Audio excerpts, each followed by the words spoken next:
बिस्मिल्लाहिर्रहमानिर्रहीम। अस्सलाम वालेकुम नाज़रीन, आप यूट्यूब चैनल देख रहे हैं। मैं इमरान ख़ान हूँ। कुलभूषण यादव को छोड़ने का हुकूमत ने फ़ैसला कर लिया है। कुलभूषण यादव को NRO दे दिया गया है और कुलभूषण यादव के साथ एक डील कर लिया है पाकिस्तान की हुकूमत ने भारत के साथ कि हम आपके जासूस को छोड़ देंगे। ये खबरें आ रही हैं, अपोजिशन भी ये कह रही है, सोशल मीडिया पे भी ये कहा जा रहा है। मेरे ख्याल में ये पाकिस्तान का नेशनल इंटरेस्ट का मामला है, पाकिस्तान की कौमी सलामती का मामला है। तो इसके ऊपर कुछ फैक्ट्स इकट्ठे किए जाने चाहिए थे। मैंने वो फैक्ट्स इकट्ठे किए हैं, कुछ क्लिपिंग्स भी आपको दिखाऊंगा, कुछ तस्वीर आपको दिखाऊंगा और कुछ हकायक आपके सामने रखूंगा जो इससे पहले शायद आप नहीं जानते होंगे। ये है जी वो ऑर्डिनेंस जिसके तहत, ये अब आपको यहाँ पे ऑर्डिनेंस नज़र आ रहा है। मैं आपको पढ़ के इसके कुछ हिस्से बताता हूँ उर्दू तर्जमे के साथ, ताकि आपको समझ आए कि एक्चुअली जिस ऑर्डिनेंस को लेकर इतना शोर मच रहा है कि NRO हो गया, डील हो गई, कुलभूषण यादव को छोड़ा जा रहा है, गद्दारी की जा रही है, वो ऑर्डिनेंस है क्या। ये ऑर्डिनेंस जो है ये जुमे वाले दिन मई 29 2020 को, यानी ये अब जाके इनको सबको पता चला है, 29 मई 2020 का डॉक्यूमेंट है। ये इस्लामाबाद से जारी हुआ है और सदर पाकिस्तान ने इस ऑर्डिनेंस को नाफिज किया है 20 मई 2020, यानी 20 मई 2020 को इसको नाफिज किया गया by the president of Pakistan और इसके बाद इसको पब्लिश कर दिया गया और ये आ गया सामने आपके 29 मई 2020 को। यानी आज से लगभग मई के बाद पूरा जून का महीना और ये जुलाई का इख्तिताम हो रहा है, तो पौने 2 महीने हो गए हैं इस ऑर्डिनेंस के बारे में। अच्छा, अब इसमें जो है वो इंडिया के पास अब टाइम भी बहुत कम रह गया, क्योंकि इसमें 60 दिन तक का जो है वो एक टाइम पीरियड होता है इसमें। अब इस ऑर्डिनेंस के अंदर है क्या, पहले पॉइंट 1, फिर 2, फिर 3, और जो एक स्पेशल आपके लिए ज़रूरी है जानना, जिसके ऊपर शोर मचाया जा रहा है, वो ये है कि इस शख्स को अपील करनी होगी with in a specific time period, और ये अपील करेगा अपने, या खुद कर सकता है, अपने किसी नुमाइंदे के ज़रिए से कर सकता है, किसी काउंसलर के ज़रिए से कर सकता है। लेकिन ये अपील के लिए इसको पाकिस्तानी वकील की ज़रूरत होगी। वो इसलिए कि इंडिया का वकील यहाँ पे आके हमारी अदालत में मुकदमा नहीं लड़ सकता, उसके पास यहाँ का लाइसेंस नहीं होता। वो यहाँ पे आ ज़रूर सकते हैं, निगरानी कर सकते हैं वकील की, उसकी मदद कर सकते हैं केस लड़ने में, लेकिन वो यहाँ पे बतौर वकील पेश नहीं हो सकते। तो ये हमारा लाइसेंस याफ्ता जो पाकिस्तानी वकील होगा वही इसके अंदर पेश होगा। तो ये डॉक्यूमेंट आपको मैंने पहली दफ़ा दिखा दिया है, मैं अपने ट्विटर पर भी इसको डाल दूंगा थोड़ी देर के बाद, आप वहाँ पर देखें, इसको समझें, इसको पढ़ें, हर चीज़ आपके सामने आ जाएगी। इसमें कुछ ऐसा नहीं है जो पाकिस्तान के या खुदा न खास्ता इस मुल्क के खिलाफ हो। हमें सिर्फ ये देखना है कि हमारा फ़ायदा भी हो और नुकसान ना हो। याद करें कुलभूषण यादव है कौन। ये आदमी 3 मार्च 2016 को गिरफ्तार हुआ था और इसको गिरफ्तार किया गया था नवाज शरीफ साहब के दौरे हुकूमत में।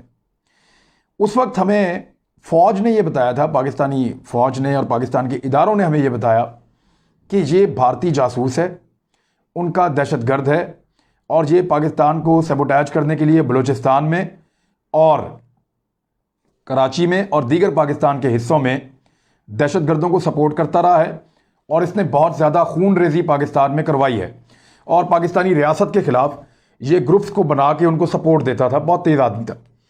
इसको पकड़ने की भी एक लंबी कहानी है, बड़ी मुश्किल से इसको काबू किया गया, पकड़ा गया। भारत ने शुरू में इसको डिनाई कर दिया था, इसको पहचानने से, जानने से इनकार कर दिया था। तो पहला रिएक्शन भारत का ये था। जो भारत का दूसरा रिएक्शन था इसके ऊपर, उसमें उन्होंने कहा कि जी ईरानी स्मगलर्स ने एक बंदा पकड़ा और ISI को बेच दिया। दूसरा मौक़िफ़ उन्होंने ये दिया। तीसरा एक और मौक़िफ़ जो उन्होंने दिया बाद में कि ये तो हमारा एक कारोबारी रिटायर ऑफिसर है जो ईरान में कारोबार कर रहा था, तो ये वहाँ से इस तरह पाकिस्तान के हत्थे चढ़ गया और ये कारोबार के सिलसिले में कई का आना जाना इन चीज़ों का था। बहरहाल जो मौक़िफ़ है भारत का वो बदलता रहा वक्त के साथ साथ। ये बंदा पकड़ा गया था जनाब उस वक्त जब ये ईरान में पाकिस्तानी एम्बेसी के ऊपर BLA के ज़रिए से एक अटैक करना चाह रहा था। ये ग्रेनेड्स के साथ एक अटैक करना चाह रहा था। पाकिस्तान की जो ईरान के अंदर एम्बेसी है वहाँ पे तेहरान में जो एम्बेसी है उसके ऊपर ग्रेनेड्स के साथ इन्होंने एक अटैक करना था और उसके लिए इन्होंने सारा बंदोबस्त कर लिया था और ये तय पा गया था कि इसकी जिम्मेदारी BLA कबूल करेगी। बलूचिस्तान लिबरेशन आर्मी आप जानते हैं, वो इसको कबूल करेगी और उससे दो फायदे लेने थे इन्होंने। नंबर एक, ईरान और पाकिस्तान के ताल्लुकात को ख़राब करना था, और दोनों मुल्कों के दरमियान जो ताल्लुकात ख़राब होने से फ़ायदा होता है वो चाबहार में भारत की इन्वेस्टमेंट, ईरान को पाकिस्तान और चीन से दूर करना। अब तो बातें बहुत आगे चली गई हैं, लेकिन उस दौर में जो इसकी साजिश थी, जो 2016 में कर रहा था, तेहरान के अंदर पाकिस्तानी एम्बेसी पे ग्रेनेड्स और दस्ती बमों के साथ अटैक, और फिर उससे पाकिस्तान और ईरान के ताल्लुकात को ख़राब करना, यानी पाकिस्तान के दोस्तों को पाकिस्तान से दूर करना, नंबर एक। नंबर दो, क्योंकि बीएलए ने इसकी जिम्मेदारी कबूल करनी थी, तो बैनुल अक़वामी सतह पे बीएलए के कद में इजाफा करना। याद रखिए, बीएलए एक बिल्कुल छोटी सी वो एक है तंजीम है, और वो कोई काबिल कदर काम नहीं कर पाती भारत की मदद के बगैर। तो भारत ने उसको कबूल करवा के इस हमले को उसके बैनुल अक़वामी कद में इजाफा करना था, ताकि उसकी जो फंडिंग करने वाले मुल्क हैं पाकिस्तान के खिलाफ, उनकी तादाद में इजाफा हो। इसराइल उनको फंडिंग करे, अमेरिका उनको फंडिंग करे, तो आने वाले वक्त में उनकी फंडिंग में भी इजाफा हो सकता था बीएलए की, और वो अपने काज के लिए ज़्यादा मकबूल हो सकते थे कि ये तो जाके ईरान के अंदर हमला कर रहे हैं। तो ये दो चीज़ें वो अचीव करना चाहते थे, लेकिन उससे पहले ये बंदा गिरफ्तार हो गया 3 मार्च 2016 को। तो भारत जो है वो 8 मई 2017 को आलमी अदालत इंसाफ में यानी आईसीजे में चला गया। वहां जाने के बाद 8 मई 2017 को भारत जब वहां पे गया, तो भारत ने 3 चीजों की डिमांड की वहां पर। तीनों चीजें मैं आपको बताता हूं। नंबर एक, भारत ने कहा कि फौजी अदालत की सजा खत्म की जाए, क्योंकि पाकिस्तान में फौजी अदालत ने इस आदमी को सजाए मौत दे दी थी, कुलभूषण जाधव को सजाए मौत दे दी थी। फौजी अदालत की सजा खत्म की जाए, नंबर एक। नंबर दो, सजाए मौत पर अमल दरामद रोक दिया जाए फौरन, यह दूसरी अपील थी। नंबर तीन, इसको वापस इंडिया के हवाले कर दिया जाए, भारत को वापस उनका जासूस दे दिया जाए। ये 3 चीज़ों की अपील उन्होंने आलमी अदालत इंसाफ में या इंटरनेशनल कोर्ट ऑफ जस्टिस में इंडिया ने की। अच्छा, जब वो इंडिया इस अदालत में गया और ये उसने अपील की, तो वहां से पाकिस्तान को बुलवाया गया। पाकिस्तान की हुकूमत ने अपने वकला भेजे। अब हमारे पास 2 ऑप्शंस थे।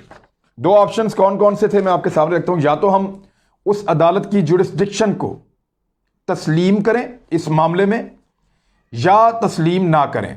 ये ऑप्शन थे हमारे पास। यानी अगर कोई ये कहता है कि जुरिस्डिक्शन तस्लीम करने के अलावा हमारे पास कोई ऑप्शन नहीं था, तो मैं उनको एक यहां पे मिसाल दे देता हूं। आपको याद होगा कि पाकिस्तान का एक नेवी का जहाज था जिसको भारत ने गिरा दिया था। ये अटलांटिक वाला इशू मैं आपको याद दिला रहा हूं। इस इशू में पाकिस्तान गया था इंटरनेशनल कोर्ट ऑफ जस्टिस में। तो भारत ने इंटरनेशनल कोर्ट ऑफ जस्टिस यानी बैनुल अक़वामी जो अदालत इंसाफ है, आलमी अदालत इंसाफ, उसकी जुरिस्डिक्शन को मानने से इनकार कर दिया था कि आप ये केस नहीं सुन सकते। तो फिर वो केस वहां नहीं चला था। तो पाकिस्तान की हुकूमत ने उस वक्त फैसला किया कि हम आलमी अदालत इंसाफ की जुरिस्डिक्शन को तस्लीम करेंगे और इस केस को लड़ेंगे। तो ये फैसला हुआ मुस्लिम लीग नून के दौरे हुकूमत में, नवाज शरीफ साहब की हुकूमत में। उन्होंने फैसला किया कि हम तस्लीम करते हैं इस अदालत की जुरिस्डिक्शन को कि इस केस को वो सुन सकती है। हम अपने वकला को भेजेंगे और हमारे वकला ये केस वहां पे लड़ेंगे। हमने ये केस वहां पे लड़ा अल्हम्दुलिल्लाह, और इस केस के अंदर जो फैसला आया वो बड़ा मजेदार है। भारत के अंदर शोर मचा दिया गया भारतीय मीडिया की जानिब से कि हम जीत गए, हमें कामयाबी हो गई। गूदी मीडिया ने छलांगे मारना शुरू कर दी कि पता नहीं क्या उन्होंने अचीव कर लिया है। लेकिन अचीव क्या किया था? भारत की तीनों चीजें मुस्तरद हो गई। ना तो कुलभूषण यादव की जो सजा है वो खत्म हुई, ना उसको वापस इंडिया भेजने के अहकाम सादिर हुए। सिर्फ 2 चीजें हुई वहां से। नंबर एक, आलमी अदालत ने कौंसलर रसाई देने का फैसला सुनाया। एक वियना कन्वेंशन है, उसके तहत पाकिस्तान और भारत दोनों बाउंड हैं, और बाकी बहुत सारे ममालिक भी, यूरोपीय यूनियन, बेशुमार दुनिया के मुल्क जो हैं वो इसके अंदर बाउंड हैं, इसके अंदर बंधे हुए हैं इस कानून में। इसका आर्टिकल 36 है। इस आर्टिकल 36 के तहत पाकिस्तान को इस फैसले के बाद कौंसलर रसाई देनी थी कुलभूषण यादव को भारत, यानी भारत को कौंसलर रसाई देनी थी। वो कुलभूषण यादव को जाके मिल ले, उसकी फैमिली भी आके मिल सकती है। ये पाकिस्तान को करना पड़ना था क्योंकि आपने जुरिस्डिक्शन जो तस्लीम कर ली थी, तो इसके अलावा आपके पास चारा कोई नहीं था। अब आप खिलाफ वर्जी नहीं कर सकते थे। क्यों नहीं कर सकते, आगे जाके बताता हूं। दूसरा जो इसके अंदर एक और इशू था वो ये था कि आलमी अदालत ने कहा कि इसको अपील का हक आप दे दें। देखें, याद रखें कि जब आप किसी फैसले को तस्लीम करते हैं तब आप उसमें अपील करते हैं। कोई फैसला इंटैक्ट होता है तब आप उसमें अपील करते हैं। ऐसा नहीं हो सकता अगर फैसला गलत है तो कहते फैसला गलत है, बंदा छोड़ दो। ऐसा नहीं हुआ। उन्होंने कहा फैसले में अपील करने दो, यानी आपके फैसले पे हमें कोई एतराज नहीं है, लेकिन अपील का एक हक है, वो उसको आप दे दें। इसको जरा टेक्निकली दोबारा समझें। आलमी अदालत ने यह नहीं कहा था, ये उस वक्त भी हमने लोगों को बताया था, मिसगाइड हो गए थे लोग, लेकिन आलमी अदालत ने उस वक्त नवाज शरीफ साहब के दौर में ये नहीं कहा था आलमी अदालत ने कि कुलभूषण को छोड़ दें या फैसला गलत हुआ है। उन्होंने कहा कि फैसला आपने कर दिया है, अपील का हक आप दे दीजिए और काउंसलर एक्सेस दे दीजिए।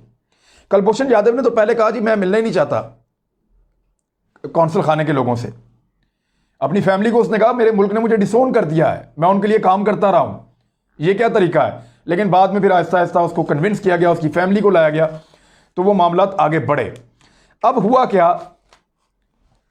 पाकिस्तान के कानून के मुताबिक, जो मेरी अंडरस्टैंडिंग है या जो मैंने इंफॉर्मेशन कलेक्ट की है, उसके मुताबिक जो आर्मी अदालत सजा दे दे, किसी मुलजिम को सजाए मौत दे दे और उसको सजाए मौत की सजा हो जाए, तो वो आर्मी चीफ से अपील कर सकता है।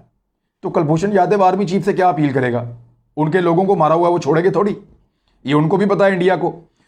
तो उन्होंने अपील का हक मांगा तो नहीं था, लेकिन इंडिया तो चाह रहा था कि छोड़ दें, लेकिन जो आलमी अदालत ने कहा अपील का हक दे दें। अपील का हक दिया ही नहीं जा सकता क्योंकि हमारे कानून में इसकी गुंजाइश नहीं थी कि एक गैर मुल्की एजेंट, गैर मुल्की दहशतगर्द, गैर मुल्की जासूस आपकी फौज ने पकड़ लिया, आपके इदारों ने पकड़ लिया, उसके ऊपर आलमी अदालत में मुकदमा चला, उसको फांसी हो गई। अब उसके खिलाफ एक अपील जो है वो सिविल अदालत में जानी है। तो हमारे यहां पे कानून में ये गुंजाइश नहीं है। हमारा जो आर्मी एक्ट है 1952 का, उसके तहत अपील सिर्फ आर्मी चीफ के पास की जा सकती है। सिविल कोर्ट में आप नहीं लेकर जा सकते, सिविल अदालतों में आप नहीं लेकर जा सकते। अब क्योंकि आलमी अदालत का एक फैसला आ चुका है और पाकिस्तान को उसकी पासदारी करनी है, उसको फुलफिल करना है, तो कौंसलर एक्सेस भी पाकिस्तान दे रहा है और एक ऑर्डिनेंस के जरिए से कुलभूषण यादव को अपील का हक भी दिया जा रहा है। अब जो लोग कह रहे हैं कि ये एक डील हो गई है, ये एनआरओ हो गया है, उनसे मेरा ये सवाल है कि कुलभूषण यादव को आपको क्या लगता है कि पाकिस्तानी अदालतें बाइज्जत बरी कर देंगी, या आपको क्या लगता है कि पाकिस्तानी अदालतों में जो है वो केस लड़ने के बाद वो आज़ाद होकर टाटा बाय बाय करेगा और चला जाएगा, और फौजी अदालतों का जो केस है इतना मजबूत और इतने सारे शवाहिद हैं, इस आदमी का अपना एतराफ़ी बयान है, उन सारी चीज़ों को छोड़ के पाकिस्तानी जजेज या पाकिस्तानी अदालतें इस आदमी को वापस इंडिया भेज देंगे? तो ऐसा तो नहीं होने वाला। बहुत सारे सबूत हैं, बहुत सारी चीज़ें हैं, और इसी कॉन्फिडेंस के साथ हुकूमत पाकिस्तान ने यह ऑर्डिनेंस जारी किया है, कुलभूषण यादव ऑर्डिनेंस। इसमें होगा क्या, इसको अपील का हक मिल जाएगा, ये अपील लेकर सिविल अदालत में जाएगा, वहां पे इसको वकील चाहिए। इंडियन वकील आके पाकिस्तानी अदालत में मुकदमा इसलिए नहीं लड़ सकते कि उनके पास लाइसेंस नहीं है पाकिस्तानी अदालतों का। पाकिस्तानी वकील हायर करेंगे, इंडियन वकील उसकी मदद के लिए मौजूद रह सकते हैं साथ, इतनी गुंजाइश हो सकती है।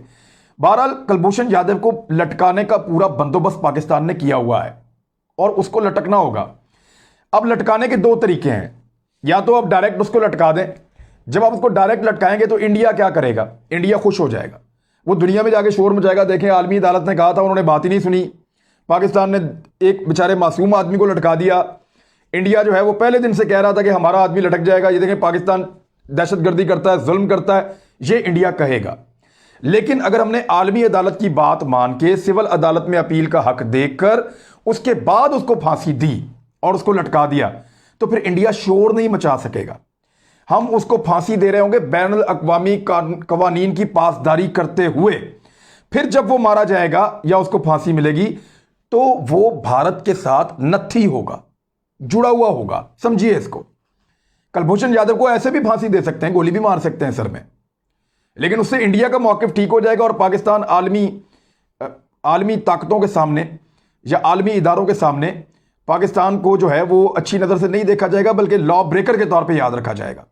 लेकिन अगर हम तमाम कवानीन और तमाम ज़ाब्ते पूरे करते हैं और फिर उसको फांसी देते हैं, तो फिर ये याद रखा जाएगा हमेशा कि भारत का एक जासूस पाकिस्तान में दहशतगर्दी करवाता था बैनुल अक़वामी अदालत में जाने के बावजूद, और तमाम कवानीन और तमाम सहारे लेने के बावजूद, तमाम अपीलें होने के बावजूद उसको फांसी हुई और इंसाफ हुआ। भारत ने पाकिस्तान के साथ ज्यादती की। ये चीज तब होगी जब आप ये सारे ज़ाब्ते पूरे करेंगे। अब मैं आपको बताता हूं कि पाकिस्तान अगर वियना कन्वेंशन की खिलाफवर्जी करता है तो पाकिस्तान के साथ क्या होगा, और भारत यही चाह रहा है। मैं आपको दिखा देता हूं। इंडिया टुडे जो है वो इसको बड़ा उठा उठा के बयान कर रहा है कि पाकिस्तान की, ये आप देख लें यहाँ पे, कि पाकिस्तान गवर्नमेंट डिनाइज, कि पाकिस्तान की गवर्नमेंट जो है वो डिनाइल में चलेगी। अपोजिशन ने जब ये सवाल उठाया कि कुलभूषण यादव को आप कोई सहूलत फराम कर रहे हैं या कोई ऑर्डिनेंस है उसके ऊपर आप इसको फैसिलिटेट कर रहे हैं, भारतीय मीडिया इसको बहुत ज़्यादा इसको पजीराई दे रहा है इन चीज़ों को। दूसरी एक खबर मैं आपको, ये जी न्यूज़ है और उसकी एक खबर है, verdict in Kulbhushan Yadav case binding, final and without appeal. ये आईसीजे ने कहा है। नहीं, भारत वहां से जा के स्टेटमेंट्स लेके आ रहा है कि इंटरनेशनल कोर्ट ऑफ जस्टिस ने कहा है कि जो हमने फैसला दे दिया है वो फाइनल है और वो बाइंडिंग है उसकी। अब अगर पाकिस्तान इसको नहीं मानता तो क्या होगा अभी बताता हूं। लेकिन एक और न्यूज़ आप देखें, हिंदुस्तान टाइम्स, वो कह रहा है कि Pakistan has blocked review of Kulbhushan Yadav case says India. वो ये कह रहे हैं कि पाकिस्तान ने जो रिव्यू की एक अपील का जो हक है कुलभूषण यादव को, जो आईसीजे ने दिया है, उसको पाकिस्तान जो है वो ब्लॉक कर रहा है। अब ये इंडिया क्यों कर रहा है? ये इंडिया की ख्वाहिश है। इंडिया की दो ख्वाहिशात हैं। पाकिस्तान कॉन्सुलर एक्सेस ना दे। थोड़े दिन पहले आपने देखा नखरा करके नाराज होकर भाग गए थे। वो इसलिए कि वो शोर मचाएं जाके कि भाई पाकिस्तान आलमी अदालत की बात को नहीं मान रहा। दूसरा, वो चाहते हैं पाकिस्तान अपील ना दे, अपील का हक ना दे और फांसी दे दे। इससे क्या होगा? वो ये कहेंगे आलमी अदालत की बात नहीं मानी, लिहाजा पाकिस्तान गैर जिम्मेदार मुल्क है और हमारा कुलभूषण मासूम मारा गया है। अगर पाकिस्तान ये दोनों चीजें करता है, कॉन्सुलर एक्सेस भी देता है और अपील का हक देने के बाद फांसी देता है और बड़े लंबे अरसे के बाद देता है, तो इससे क्या होगा? भारत के सर पे खतरे की तलवार लटकती रहेगी, वो बदनाम होता रहेगा। एक बहुत बड़ा सवाल है कि आपने दहशतगर्द पाकिस्तान में क्यों भेजा जासूस, वो हमेशा उनके ऊपर जो है वो मुसल्लत रहेगा। अगर इस आदमी को हमने बहुत पहले फांसी दे दी होती तो ये मुद्दा ही खत्म हो गया होता अब तक। भारत लोग भूल भाल गए होते। लेकिन जब तक ये बंदा जिंदा रहेगा तो भारत के ऊपर ये तोहमत लगी रहेगी और ताज़ा रहेगी, इसके ऊपर बात होती रहेगी। हमारा वज़ीर आज़म जाके अक़वाम मुत्तहिदा में कहता रहेगा, मुख्तलिफ जगहों पे जाके हम फोरम्स पे आवाज़ उठाते रहेंगे, देखें इनका दहशतगर्द हमारे पास है कुलभूषण यादव, हमने उसको फांसी देनी है, सज़ा हुई है उसको पाकिस्तान के अंदर। तो जब ये सारा कुछ होगा तो भारत के ऊपर भी एक, जिस तरह वो हमें बदनाम करता है, हमारे पास मौका होगा भारत का असल चेहरा सारी दुनिया को दिखाने के लिए। अब अगर हम वियना कन्वेंशन की खिलाफ वर्जी करते हैं जो आर्टिकल 36 है और आलमी अदालत की बात नहीं मानते, तो होगा क्या? जो बैनुल अक़वामी मालियाती इदारे हैं वो पाकिस्तान के ऊपर पाबंदियां लगाएंगे। यूरोपीय यूनियन जो है वो पाकिस्तान के ऊपर पाबंदियां लगाएगी। भारत इस चीज़ को पाकिस्तान के खिलाफ इस्तेमाल करेगा। जो इन्वेस्टर्स पाकिस्तान में इन्वेस्ट करना चाहते हैं वो ये सोचेंगे कि हमारे पास तो आलमी अदालत है जहां पे जाके अगर हमारा पैसा फंस गया तो हम अपील कर सकते हैं। यानी जो आईपीपी पाकिस्तान में लगे हुए हैं, जो बड़े बड़े इन्वेस्टर्स हैं, अगर कोई मामला फंस जाता है तो वो यही कहते हैं कि हम आलमी अदालत में चले जाएंगे। तो जब उन्हें यह पता चलेगा कि पाकिस्तान आलमी अदालत की बात ही नहीं मानता, जुरिस्डिक्शन तस्लीम करने के बाद भी पाकिस्तान बात ही नहीं मानता आलमी अदालत की, तो फिर यह होगा कि वो पाकिस्तान में इन्वेस्ट करने से कतराएंगे। पाकिस्तान अलग थलग और अकेला होता जाएगा, जो एक बड़ी खतरनाक अपने आप में एक चीज़ है। तो भारत ये चाहता है कि कुलभूषण यादव को फौरन फांसी हो जाए। वो ये चाहता है कि कुलभूषण यादव, पहले तो उनकी ख्वाहिश थी कि छूट जाए, वापस आ जाए, वो हो नहीं सका। अब उनके पास एक ही चांस है कि Pakistan international court of justice के आईसीजे के फैसले को नजरअंदाज कर दे। लेकिन पाकिस्तान का भला इसमें है कि पाकिस्तान उसको नजरअंदाज ना करे। यह है वो सारी कहानी जिसमें यह ऑर्डिनेंस लाया गया है। और इस ऑर्डिनेंस को अगर ना लाया जाता तो क्या होता? वो होता जो भारतीय अखबार लिख रहे हैं, शोर मचा रहे हैं। कोई भी अखबार निकालें, वो ये कह रहे हैं, उनकी ख्वाहिश है कि Pakistan international court of justice की बात ना माने, वो इसमें गेन करना चाहते हैं। तो क्या हम इसमें लूज करना चाहते हैं? ये एक कौमी सलामती का इशू है, नेशनल इंटरेस्ट का, कौमी मफाद का मामला है। इसके ऊपर मेरे ख्याल में सियासत इस तरह से नहीं होनी चाहिए। पाकिस्तान को इकट्ठे होकर जवाब देना चाहिए इस इशू पे, और इसको जो है वो मुल्की इशू बनाएं, सियासी इशू ना बनाएं। ये ऑर्डिनेंस मुझे ज़ाती तौर पे लगता है कि इसमें अगर जारी पाकिस्तान ना करता तो आलमी सतह पे तनहा होता, लेकिन हमें तसल्ली हो जाती कि हमने एक आदमी लटका दिया है। लेकिन अगर आपने आलमी सतह पे तन्हाई भी आपकी ना हो और ये दहशतगर्द भी लटक जाए तो इससे अच्छा सौदा कोई और नहीं हो सकता। अब तक के लिए इतना ही। अपना ख्याल रखिएगा, इस चैनल का भी। अल्लाह हाफिज़।